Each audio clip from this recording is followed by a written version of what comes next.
tardes, bienvenidas, bienvenidos a esta emisión de Disrupciones. Hoy es martes 10 de diciembre, pues próximos a que inicien las posadas aquí en la Ciudad de México y en varias partes. Les saluda Isabel Briceño, que esta tarde pues estoy acompañada de Camilo Campo, Ale Ruiz y Cau Sirenio, que van a platicar esta tarde con nosotras y nosotros sobre varios temas importantes. Compañeros, ¿cómo están? ¿Bien? Bien, aquí ya recibiendo también las peregrinaciones. Sí, es cierto, también próximos al... También con noticias, ¿no? O sea, la pausa, este es el último programa del año, de 2024, entonces porque nos vamos de vacaciones, ¿no? A rezarle a la Virgen. Sí, oye... Empezamos con Guadalupe Reyes. Uh-huh. Para eso dejamos aquí una alcancía para que aportar para que Isa pueda ir de vacaciones a la playa. Para el Camilo pueda Muy comer, bien. por favor. Sí, para que todos tengamos Y yo ahí también. tengamos unos cuantos pesos para que podamos comer, vacacionar no lo creo, pero bueno, lo que sea. Sí, pues así como lo comenta Ale, nos vamos de vacaciones en este programa. Solo en el programa todo lo demás sigue funcionando. Normalmente la edición, las notas, todas las publicaciones de pie de página.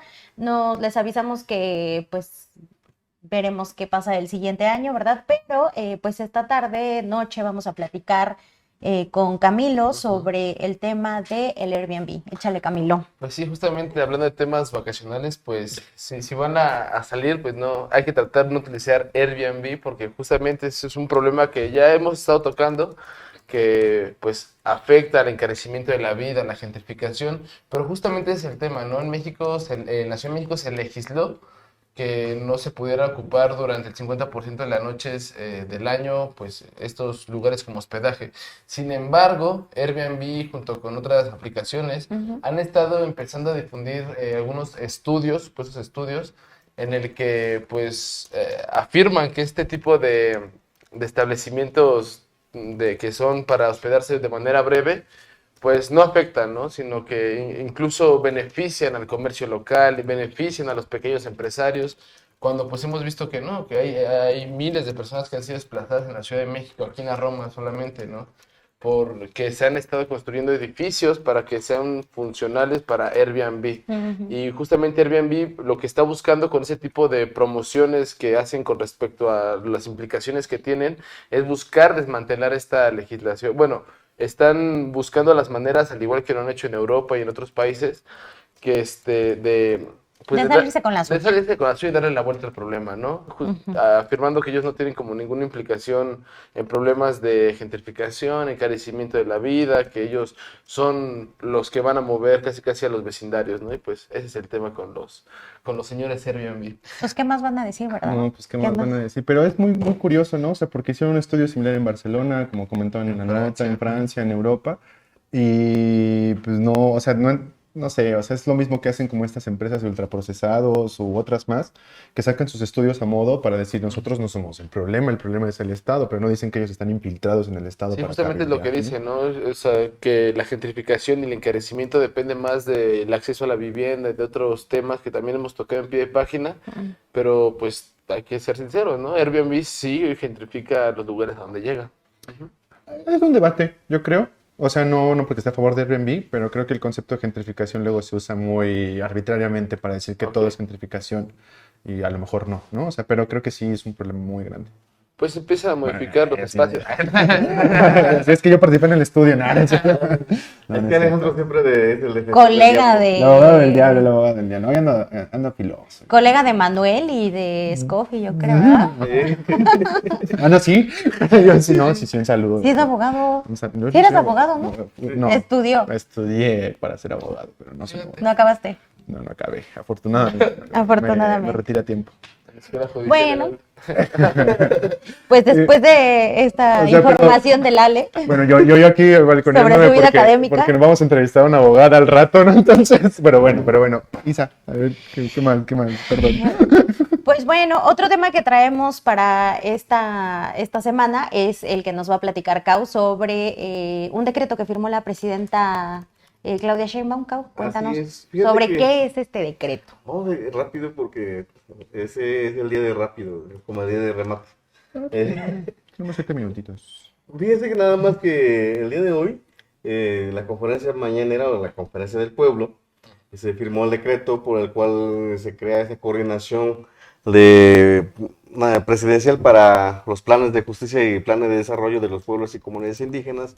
Pero además de esto, se dio a conocer que ya se presentaron 11 constituciones traducidas en 11 idiomas de las 68. Y hasta ahorita ahí se han traducido hasta 57, faltan un poquito más para que se complete. Ya están listos esa reforma constitucional en todas las lenguas indígenas del país. Y con esto pues ya da un inicio de que los pueblos y comunidades indígenas ya podrán presentar inconformidades, quejas, amparos y todo lo que quieran, desean hacer desde su lengua materna. Ahora hace falta quien va a ayudar a redactar esos amparos para que vamos a ver también qué tan preparada está la Suprema Corte de Justicia, porque también esos amparos podrían llegar a la Corte y tendría que decidir y estudiar estos procesos desde todos los ámbitos. Y para eso pues es muy importante que hay que celebrar para los pueblos indígenas de que hay ese avance y que ya se publica en el Diario Oficial de la Federación. Solo falta que ya se avance con las leyes secundarias de pueblos y comunidades indígenas y la revisión de la Ley Federal de Radio y Televisión en materia de uso de las lenguas indígenas en los medios públicos y comerciales. Esos son algunos de los aspectos de lo que hay sobre el tema de pueblos y comunidades indígenas y sobre todo pues seguir a tanto de cómo va este proceso en todo el país, ¿no? Que está participando sobre todo la Universidad de las Lenguas Indígenas de México, el Instituto Nacional de los Pueblos Indígenas, el Instituto Nacional de Lenguas Indígenas, que son los que trabajaron esta reforma en la traducción, pero también son los que están trabajando las leyes secundarias. Pues o sea, es un desastre esto, ¿no? O sea, parece que siempre, o sea, cuando hay avances como constitucionales que dices, bueno, no son suficientes para toda la problemática que tenemos, pero son un paso adelante, siempre hay algo Siempre que va a lo faltar. impide, ¿no? Que lo impide como con la ley minera, como O con que lo hace un poco esto. inoperante, bueno, No no es un poco, que lo hace inoperante. inoperante o sea, eso por ejemplo de que ya puedan, ¿cómo? De que es el uso de Las las lenguas. lenguas en la radio y televisión. Sí, porque bueno, eso es lo que nosotros veníamos reclamando desde hace millones de años, Ujú. desde 2002, de 2001 cuando viene la reforma constitucional, y empezamos a revisar de que no hay una sola mención de lenguas indígenas en la radio, en la Ley Federal de Radio y Televisión, en el cual obligaría en ese caso a los medios públicos y privados que tengan contenidos en lenguas indígenas. Entonces, esa sería una parte que se tenía que incluir y también proponer para que en esta reforma de las leyes secundarias se incluya justamente. Y es curioso, ¿no? O sea, que todo esto pase, o que estemos hablando de esto hoy, como la vivienda, el acceso a la igualdad sustantiva dentro del Estado mexicano, ¿no? Pues en el marco del Día Internacional de los Derechos Humanos, que es hoy 10 de diciembre, ¿no? Y también con un poco la entrevista que hemos tenido en un momento, Ujú. da cuenta, pues, de estos pendientes que no se han atendido por parte del Estado mexicano, lagunas que quedan ahí y que, pues, por mucho discurso y reformas progresistas que luego podamos tener, en realidad hay una estructura política, jurídica del Estado mexicano que ha impedido como el acceso real a estos derechos, ¿no? Está muy Así es. canijo.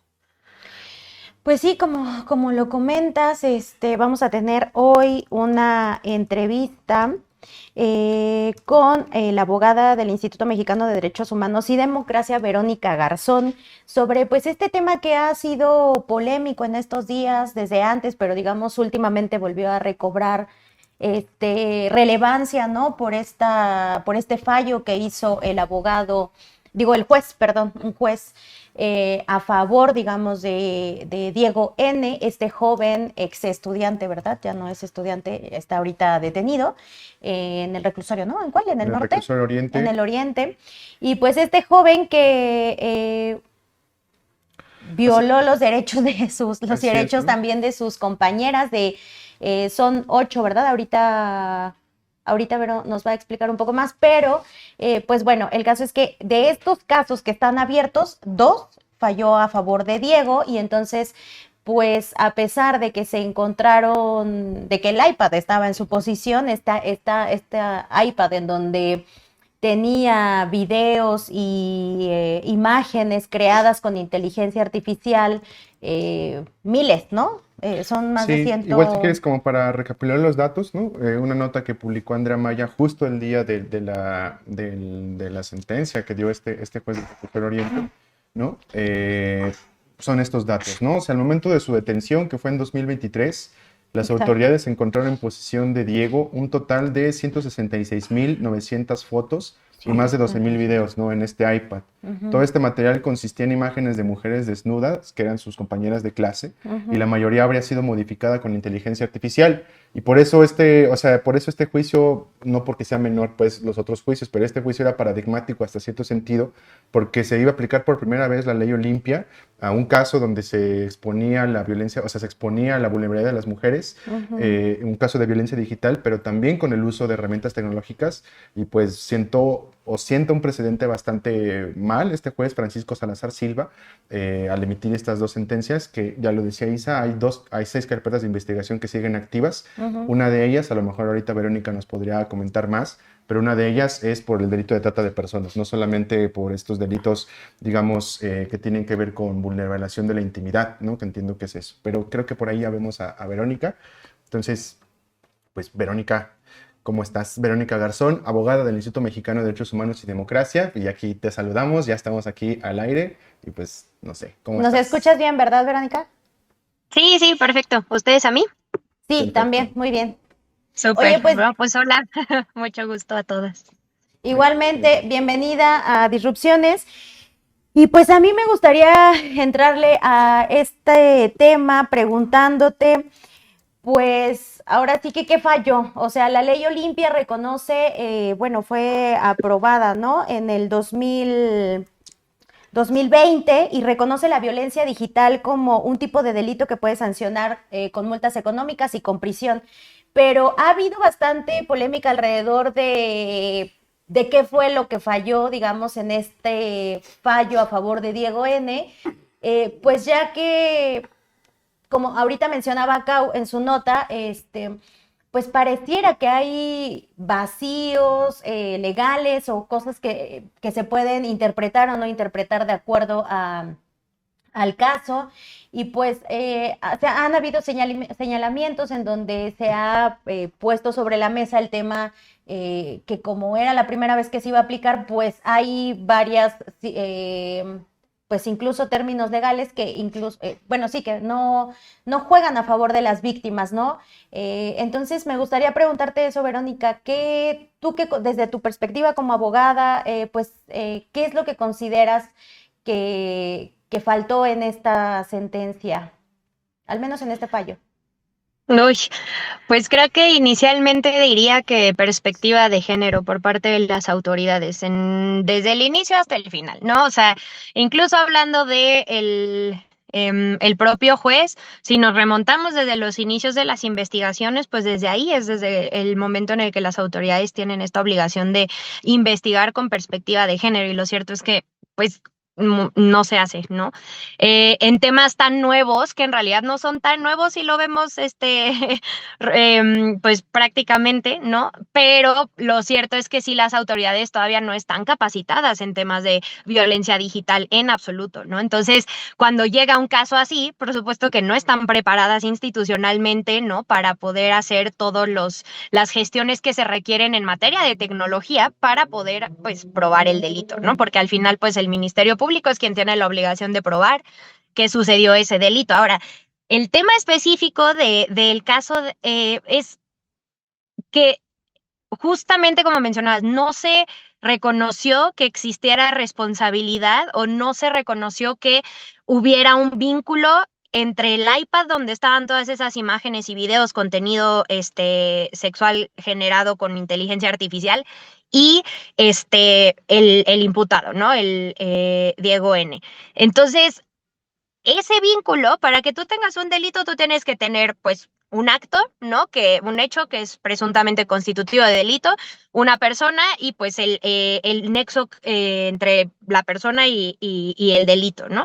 Y que se compruebe la responsabilidad penal. En este caso, se aceptó según entiendo, que sí existió el delito, el hecho sucedió porque estaban todas las imágenes, eso era algo innegable. Lo que no se comprobó fue la responsabilidad de Diego N. en la participación en este caso. Y ahí en realidad lo que yo veo es, por eso decía, una falta total de perspectiva de género, no tanto en las lagunas legales. Pienso que falta mucho, definitivamente, para tener un marco jurídico completo que realmente abarque todas pues, las modalidades y los tipos de violencia contra las mujeres, específicamente en la modalidad digital. Pero lo cierto es que por lo menos, y gracias a toda la batalla que se ha realizado como pues por parte del colectivo de la Ley Olimpia, pues se haya tipificado esto. El problema es que las autoridades no saben cómo aplicarlo y no saben cómo precisamente establecer estos vínculos. Ahora, también juzgar con perspectiva de género más allá de unas cuestiones meramente como formales, porque esas son formalidades, es cómo esas formalidades están interrumpiendo, están entorpeciendo, obstaculizando el acceso a la justicia para las mujeres, sobre todo en casos como estos que son sumamente complejos de tener pruebas físicas, de tener testigos, por ejemplo, de que sucedieron esos hechos, de que justamente me parece que en alguna entrevista la abogada de las denunciantes señaló en algún punto como justamente en estos delitos, pues no se tiene a un testigo que haya visto cómo Diego N. manipuló o creó ese contenido con inteligencia artificial. Pero eso se sabe que va a ser muy difícil. Es como en los delitos de violación, de abuso sexual, normalmente no hay testigos, ¿no? Son este tipo de delitos que se llama de realización oculta. No existen normalmente testigos y como autoridad tú no puedes exigir como base para establecer la responsabilidad penal que haya habido algún otro tipo de respaldo de que existió, además del hecho de que era su iPad, ¿no? O sea, creo que ahí un poco no es estirar la liga para castigar inocentes, es estirar la liga para que haya justicia realmente para quienes nunca han tenido justicia, que pues son las mujeres y menos en el ámbito digital, ¿no? Entonces, ahí yo diría que el juez sí, pues ay, fue bastante triste la resolución y algo que pues sorprendió a todas porque pues el caso estaba bastante bien construido desde lo que, bueno, yo desde afuera, por supuesto, ¿no? Porque no soy abogada del caso ni mucho menos, pero de lo que se puede entender está bastante claro, ¿no? Y no es posible que siga habiendo autoridades que quieran el cumplimiento de estos requisitos que en ciertos delitos pues no es posible, ¿no? Verónica, aquí te saluda Camilo desde la redacción. Me gustaría preguntarte, hace un rato mencionabas acerca que falta todavía en términos jurídicos, pues mucho que hacer para tocar ese tipo de casos, ¿no? Me gustaría preguntarte, desde tu perspectiva, ¿qué se podría implementar para que estos casos fueran pues atendidos de la mejor manera, ¿no? Por las autoridades. Ay, pues mira, la verdad es que en todo el ámbito del sistema de la justicia hace falta muchísimas cosas, pero sobre todo cuando estamos tratando de casos de violencia de género, ¿no? Em,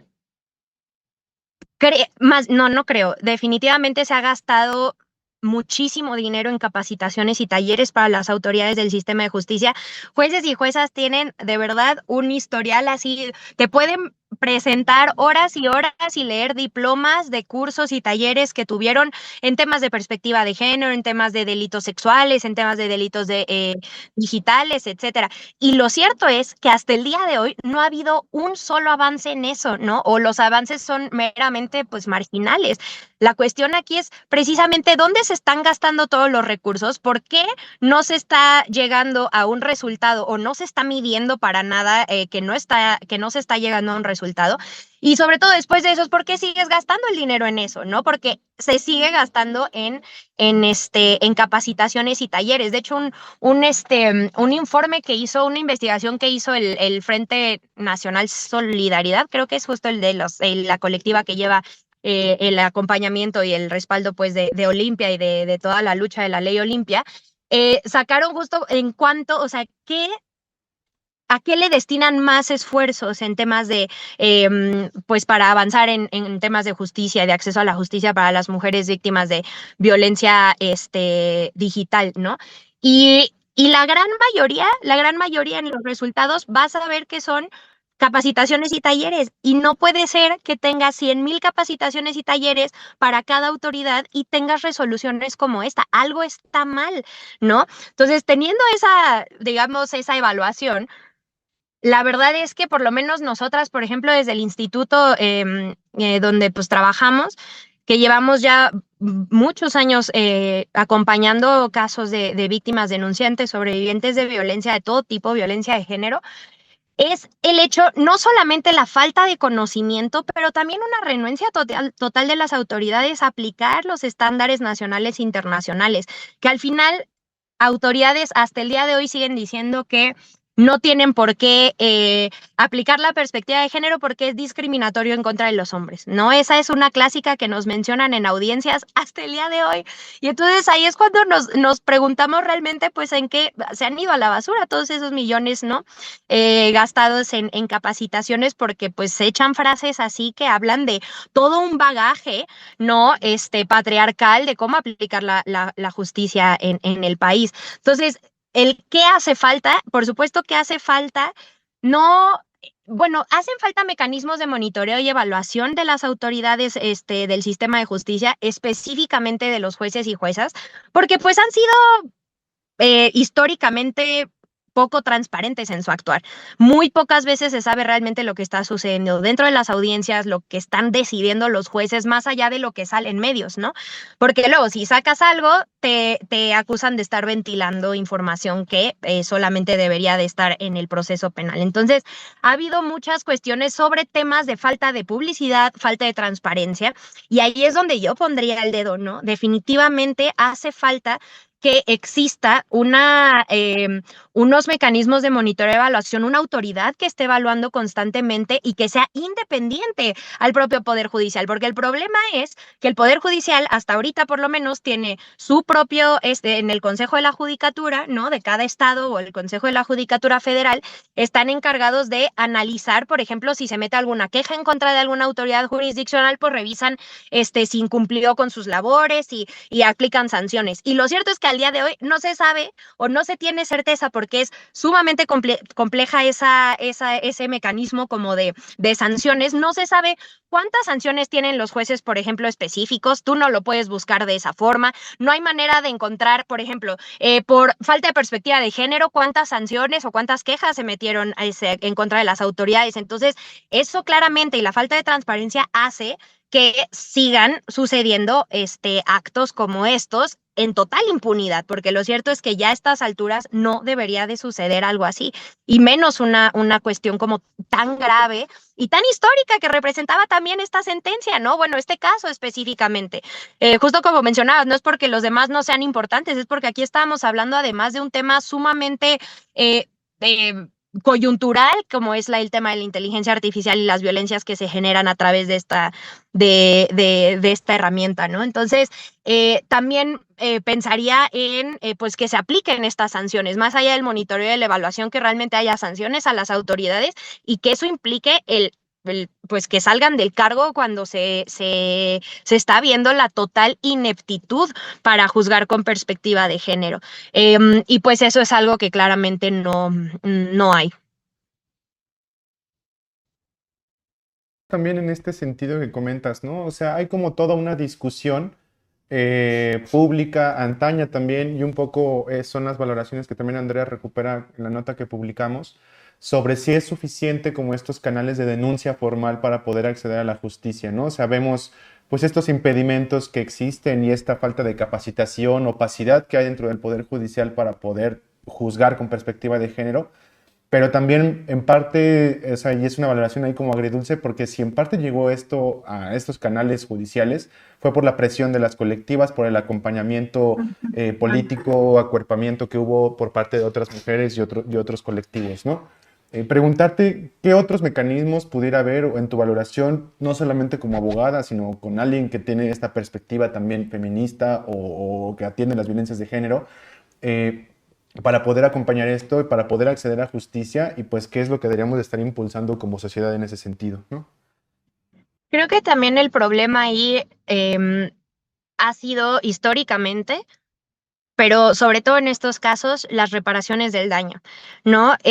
Creo que digo, como abogada fui educada de una manera, porque lo cierto es que pues las universidades no tienen para nada, ¿no? Como esta perspectiva de género, ni educan así, ni capacitan a todas las alumnas, alumnos y alumnes, pero creo que sí ha habido de alguna manera, ¿no? Una falla en entender el sistema de justicia como algo que única y exclusivamente opera a través del derecho penal, ¿no?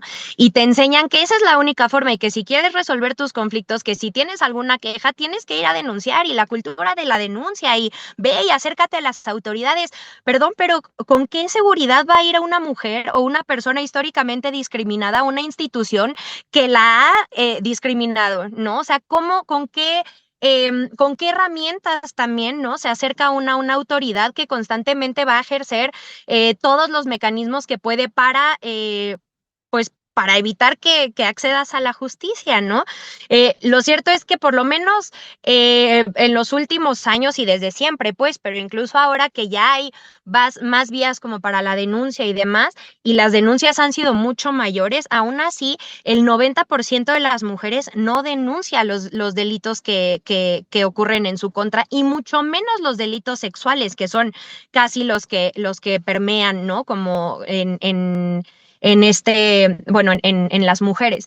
Entonces, tenemos ese tipo de datos donde la cifra negra en los casos de violencia contra las mujeres o violencia de género en su conjunto está cerca, la cifra negra, pues cerca del 98%, ¿no? Entonces, con esas cifras, ¿con qué seguridad vas a ir ante las autoridades? Pero te siguen diciendo que esa es la única vía para acceder a la justicia y pues no es cierto, ¿no? Digo, yo como abogada me dedico a esto, y pues estamos dentro del sistema de justicia y ahí estamos peleándonos con jueces y juezas, pero hay un montón de mecanismos alternativos siempre y cuando sean el deseo de las víctimas sobrevivientes, ¿no? Y denunciantes, el acceder a este tipo de mecanismos no jurisdiccionales o que se puedan sí meter una denuncia, pero que se puedan resolver de una manera mucho menos formal y a través de algún tipo de conciliación. Aquí lo importante, más que, por ejemplo, pues los años de prisión, que pues son importantes, las sanciones que se impongan para mandar un mensaje que no impunidad, ¿no? Aquí no se aceptan ese tipo de conductas,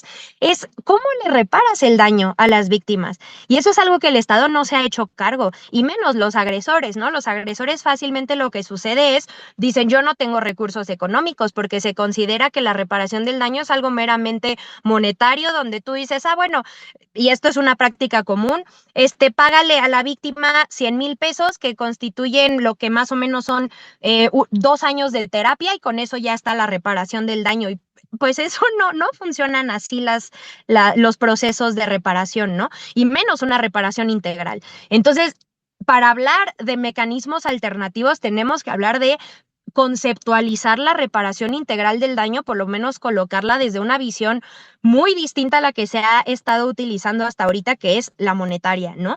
Estamos hablando de un tema de disculpas públicas, de cambios institucionales, de garantías de no repetición, de medidas de satisfacción, etcétera, como todo lo que la gama que existe, ¿no? Rehabilitación, psicoterapia, por supuesto, pero muchas otras cosas para poder recuperar los proyectos de vida, y eso no ocurre. Entonces, ahí creo que el Estado más bien es el que ha fallado, y además en lo que está anunciando que deberían hacer las víctimas, que es denunciar, y se les exige en muchas ocasiones que denuncien automáticamente después de que suceden los hechos, porque si no, ¿por qué te tardaste tanto tiempo? Y ahí vienen los reclamos, pues entonces que se haga cargo de que exista una institución que realmente responda a esas demandas, y hasta ahorita no ha sido así.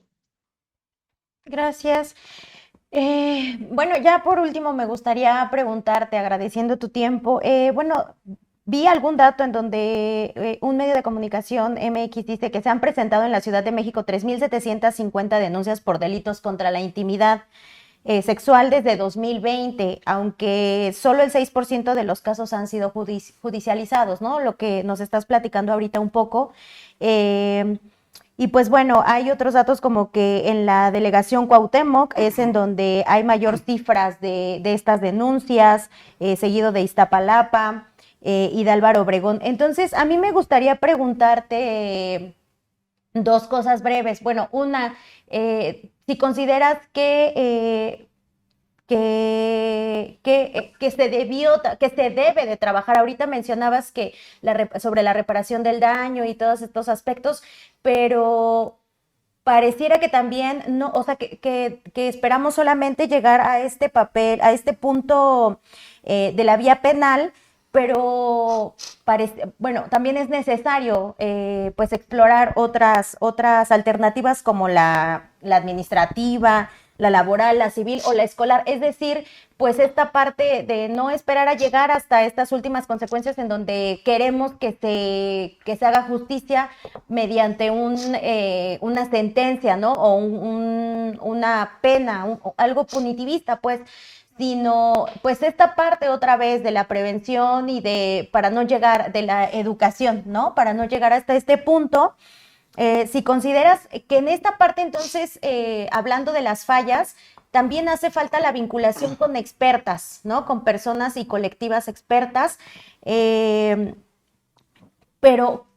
y mi última pregunta sería como preguntarte, como saber tu punto de vista respecto a qué mensaje envía este fallo del juez, pues no solo a las víctimas, a las víctimas que están ahorita, a las que ya les dieron una sentencia, sino a las que están en espera, pero no solamente a ellas, sino a todas las mujeres, porque si estamos viendo estas estadísticas en donde solo el 6% se judicializa, y entonces, ¿qué mensaje crees que es el que se envía a las mujeres, Vero?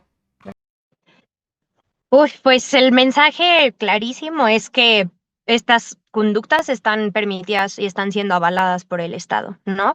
Es un mensaje de impunidad, pero que va mucho más allá. Es un mensaje de aquí está bien que se cometan este tipo de violencias contra las mujeres y lo pueden seguir haciendo porque no va a haber ningún tipo de sanción. Y de nuevo, no una sanción estrictamente penal, sino no hay un cambio institucional, estructural, realmente implementado para poder hacer frente a esta problemática.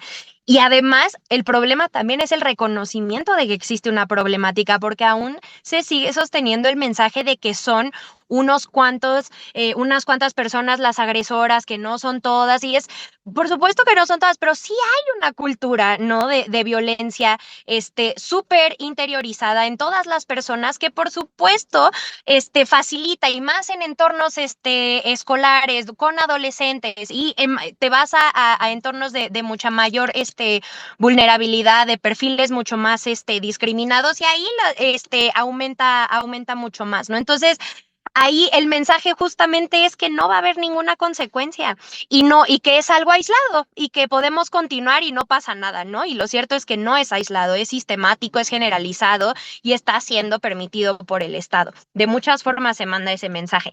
Y en cuanto a la vinculación con expertas que mencionas, pues sí es súper importante, porque al final las expertas, pero sobre todo las propias víctimas. Lo importante aquí es que se platique, se construyan políticas públicas, legislaciones, pero también estos cambios institucionales, ¿no? Con las propias sobrevivientes y víctimas y denunciantes que son quienes han vivido estas violencias y quienes saben qué es lo que necesitan para poder sentir que accedieron a la justicia, ¿no? Y no que alguien llegue a decirles que la vía penal es justicia cuando tal vez no es así para algunas, ¿no?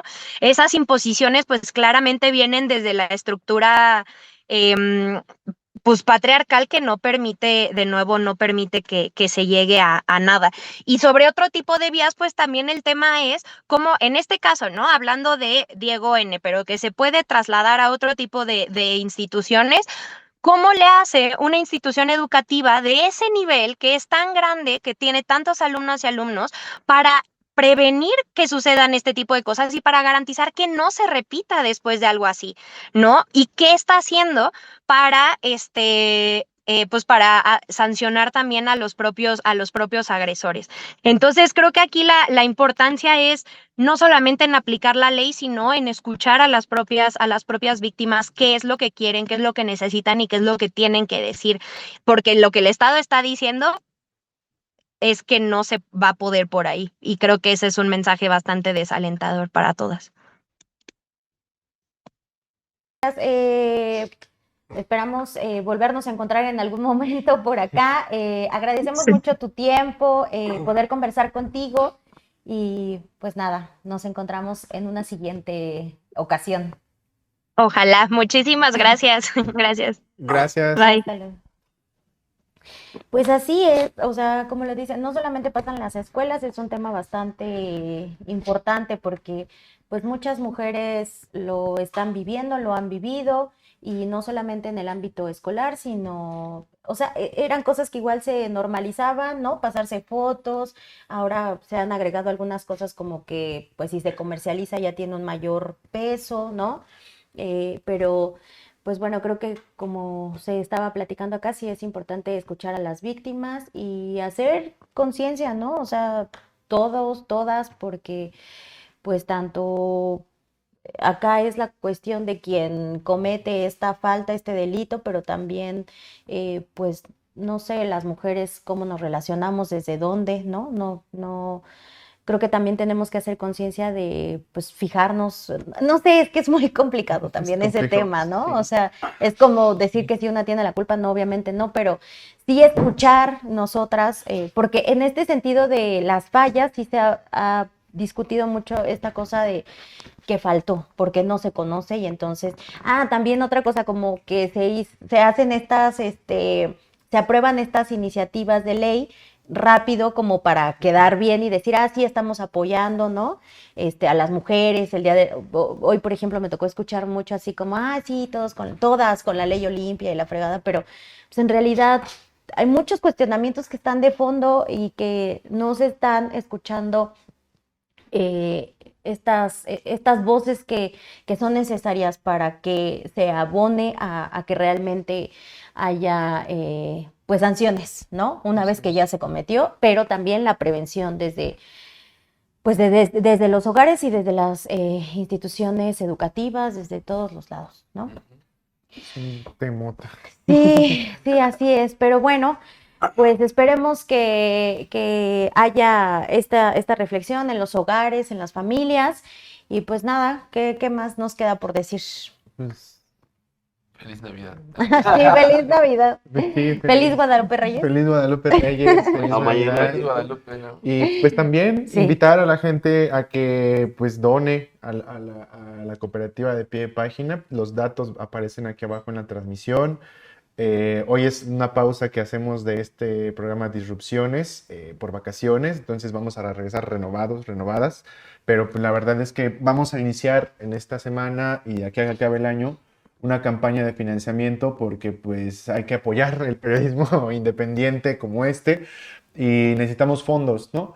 Para seguir sosteniendo nuestro proyecto y pues obviamente apelamos a las audiencias para seguir manteniendo esta línea crítica e independiente que intentamos sostener todo el tiempo y pues ya se irá enterando de eso y si no, aquí abajito o si no en algún momento el banner va a aparecer para que pueda aportar algo a este proyecto, lo que sea, puede ser lo que cuesta un café, puede ser cualquier otra cosa, pero que sirva justamente para seguir sosteniendo esto, ¿no?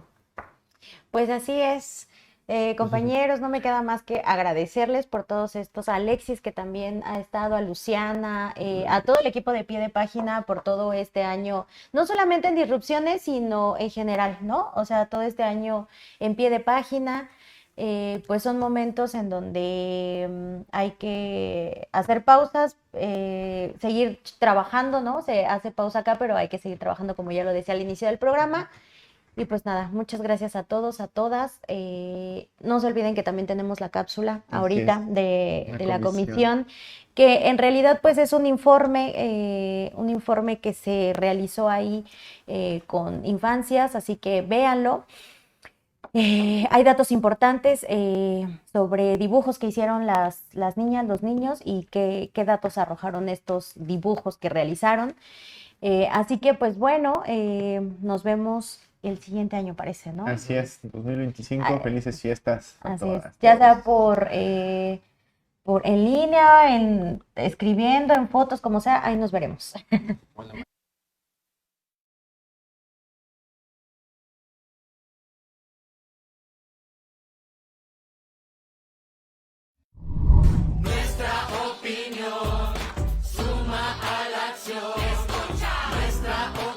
La Consulta Nacional Me Escuchas 2022, Nuestra Opinión Suma a la Acción, surgió de la colaboración y coordinación entre la Comisión de Derechos Humanos de la Ciudad de México y el Sistema Nacional para el Desarrollo Integral de la Familia, al que se sumaron otras instituciones y organizaciones sociales que contribuyeron a enriquecer este ejercicio.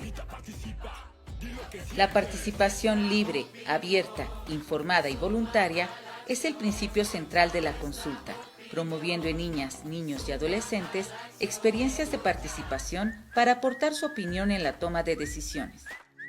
En la consulta, realizada durante el mes de julio, participaron 1.271.764 niñas, niños y adolescentes. De ellos, 1.083.526 se expresaron contestando el cuestionario y 188.238 lo hicieron por medio de dibujos. Conozcamos a las niñas, niños y adolescentes que participaron mediante el cuestionario.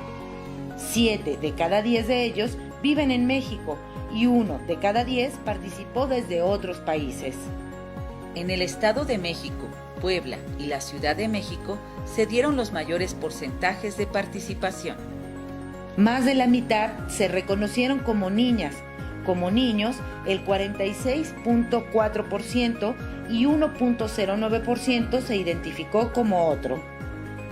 En el cuestionario, la mayor participación fue de adolescentes, con el 35.91%, seguida de las niñas y niños de entre 6 y 11 años, con 28.5%.